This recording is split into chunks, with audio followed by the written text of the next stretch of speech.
Hey everybody, Prepper Nurse 1 here. Today is Monday, October 21st, 2019. Actually, I'm going to kick this up here really quick so you can see the sky. It's an absolutely beautiful, beautiful day here. We're in the 60s today.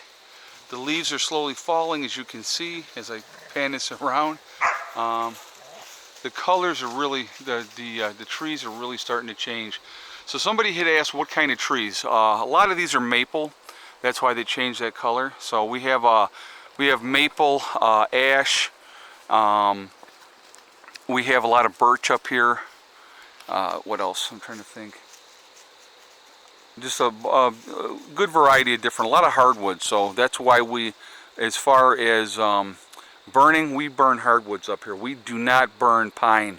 I know certain parts of the country is all they have is pine trees, so that's what they burn in their wood stoves, and that's why you have a lot of the creosote buildup and that type of thing going on in the chimneys, and we don't really have that here.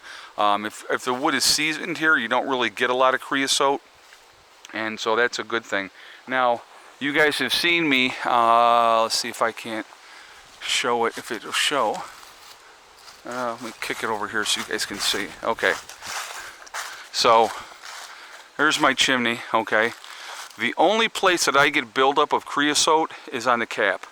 So I will go up on the cap and I'll take a wire brush and I clean that off. And actually I'm going to do that. I may run up there today to check it out. And if I do, I'll throw it on video. But but that's what I'll do up there. The pipe itself is always clean. I'll pull the bottom. I gotta clean out on the bottom, and I'll pull that out. And it's always, I do not get buildup inside the pipe at all. Just on the very top is where I get the creosote buildup. So I gotta show you who's right here standing on my foot. Max, what's going on? So anyway, that's that's what we did. So that's what we burn up here. We burn hardwoods up here in the Northeast because we have them available. And there's Mr. Buddy. And there's Mr. Soxy. So anyway, I want to jump in a topic here. I wanted to talk about the troop buildups. And I thought that there was interesting how things are going and what they're doing. So we just pulled 1,000 troops out of Syria, okay? Where did they go? Did they send them home? Did they come home to the United States? No, of course not. We put them in Iraq because we're, going to be helping with security and stuff like that and stuff like that. So that's a soft buildup, guys. That's a soft buildup of putting another 1,000 troops into Iraq. Why Iraq, I wonder? What is a neighboring border of Iraq who we are probably going to go to war with at some point? Let me think. Oh yeah, that would be Iran. We are doing a troop buildup in Saudi Arabia after this horrible malicious attack by Iran, supposedly, against Saudi Arabia, but yet in less than a month they were able to get things back online. That's quite interesting. If there was a sabotage type of effect to do something, I don't think it would be that quick of a fix to get those things done. So could that have been possibly a false flag? I'm very curious about that. So you guys got to look through. You have to look through a lot of times the BS that is being fed to us, and so I think that that's very, very interesting with that. So we're doing a troop buildup in Saudi Arabia. Again, who is close to Saudi Arabia? Oh, that's right, Iran again. So again, guys, I believe that one of these days we are going to wake up, and it's going to be one of two places that we're going to hear about, okay? There's going to be this horrible, terrible event, and we have to do something about it. It's either going to be Iran or it's going to be Venezuela. Notice how Venezuela is gone completely out of the news. You don't hear anything about that, okay? But supposedly there's still all those issues down there with Venezuela. So again, there's things to pay attention to. Our troops being quietly put in place for what? Very interesting. For what? Why would they be going over there? We got a lot more ships over there in off the coast of Iran. And so, there's a lot going on that I find very interesting that I pay attention to. Do not be shocked, guys. Like I said, if we wake up one day and we have attacked either Iran or Venezuela. I believe it'll be Iran, that's my guess, just because of what has been going on in the buildup of troops in that region. Navy, Marines, you know, Army, Air Force, all those guys in different spots being put in place. Put the pieces in play, and then when it's time to do the action, everybody's already there and things are in place. So, and you can do that in a very quiet way where people don't realize what's going on, okay? So, but if you're paying attention to stuff, you can kind of read through the BS that we've been given. All right, so I definitely want to hear what you guys have to say on it. What do you think about all of a sudden a lot more troops are heading? And when I say a lot, I'm not talking 10,000 or 20,000, but small groups of people and strategic type of stuff, missile defense type of stuff that's going into Saudi Arabia. And I think it's about 3,000 troops are going to be in Saudi Arabia, if I'm not mistaken. I think that was the number. But we already have troops over in Iraq, okay? And with those other troops coming out of Syria, you know, there's another support thing, and, you know, they're not coming home. They're staying in Iraq. So I found that very interesting, and it's very telling to what's a possibility of what's going to happen. So I definitely want to hear your feedback. I want to hear what you guys have to say about that. So I'm just going to show you this over here. And yesterday, as you guys saw, Eddie and I were working on stacking wood. Eddie and I finished stacking these two here, okay, and that tarp was long enough that it covered those really nicely, so it worked out great. And then Mom came today, and so Mom and I stacked these two today. So we finished up stacking the wood. So I want to talk about the wood. There was a couple questions about the wood. So one was, somebody said, you know, if you square them up on the ends, they'll stack better and they won't slide off. This is the wood I'm using first, guys, okay? So the reason that I did like these 4 rows like that is because this is the wood that I'm going to absolutely be using first. And so, you know, I'm not too concerned because it's not going to be here for months and months and months, okay? If it's longer term wood like we have over here, that we'll start at that end and work our way out. I put the rebar in. I used to do the squaring on the ends, but I found that the rebar was a lot easier. Throw a couple pieces of rebar in, build it up, and I can stack it up really nicely that way, and it works out fantastic.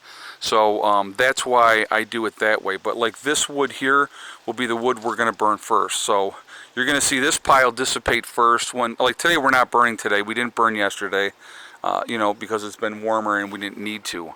But so that's what we'll do. We'll burn this, and then we'll work on those two. What I had left over from when we had solar racks was the 4x4s.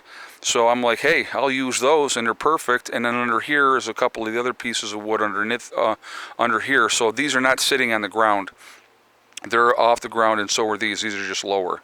But like I said, we're going to use this first, and then we'll use that, and then we'll go from there. But worked out great. So again, now the second question that I had, face cord of wood. A face cord of wood is 4 foot high, 8 foot long. Okay, that is a face cord of wood. So I had 4 face cord of wood delivered, which actually 4 face cord equals 1 cord of wood. So a lot of people go by cords. Up here in the Northeast, we go by face cords. So I basically had a cord of wood delivered.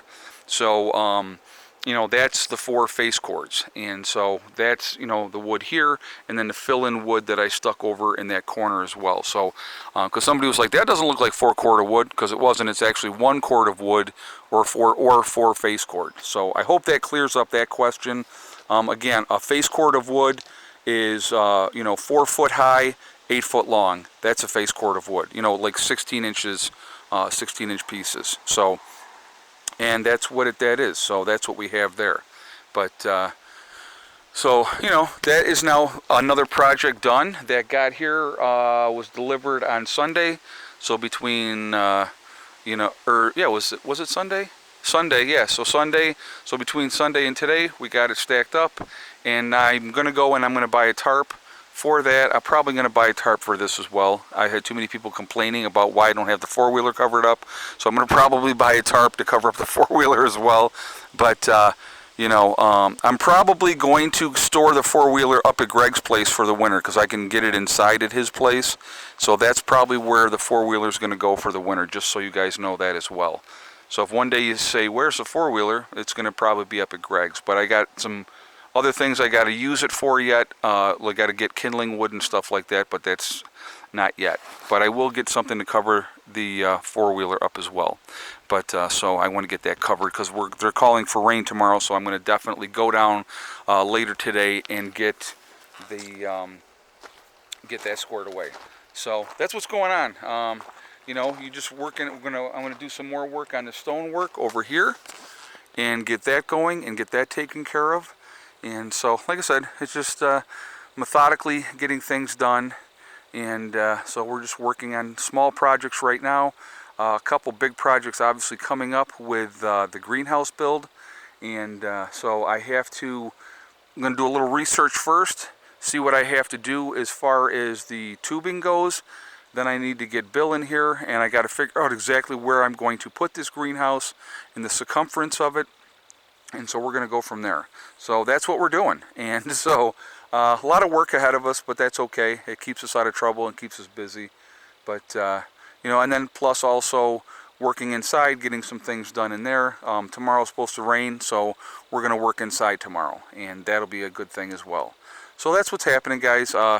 Good day, beautiful, beautiful day weather-wise, decent day solar-wise. It's all shaded now, but we got a good amount of power. I don't even know exactly what we brought in solar-wise today, but it was a good amount of solar, I know that. And so there we are. But so that's it. Just another gorgeous day. Hardly any wind to speak of today, so it's just been really, really nice. I will talk to you all tomorrow. I definitely want to hear your feedback on the topic. Now, I want you also to remember this week, Friday, I will not be live streaming on Friday. So I'm going to live stream on my normal Wednesday like I do, and then I'm going to live stream on Thursday. So I'm going to do back-to-back days because I will not be live streaming on Friday. Okay? So I will talk to you all later. I will see you, and hope everybody's doing well. Prepper Nurse 1. Oh, I didn't say my ending stuff, guys. Sorry about that. Remember, guys, we are all in this together. That is important to remember. Also remember, hug and kiss the ones you love. Tell them every single day. Tomorrow is not guaranteed. We never know what's going to happen in life. So it's very important that we tell those people every day how we feel. Also remember, guys, STD. It's one step at a time, one thing at a time, and one day at a time. Whatever you're trying to do, whatever you're trying to accomplish, you can do it. The only one that's going to stop you from getting there is yourself. Nobody else can stop you, okay? So that's it. And I hope everybody's doing well, and I will talk to you all tomorrow. Prepper Nurse 1, out for now.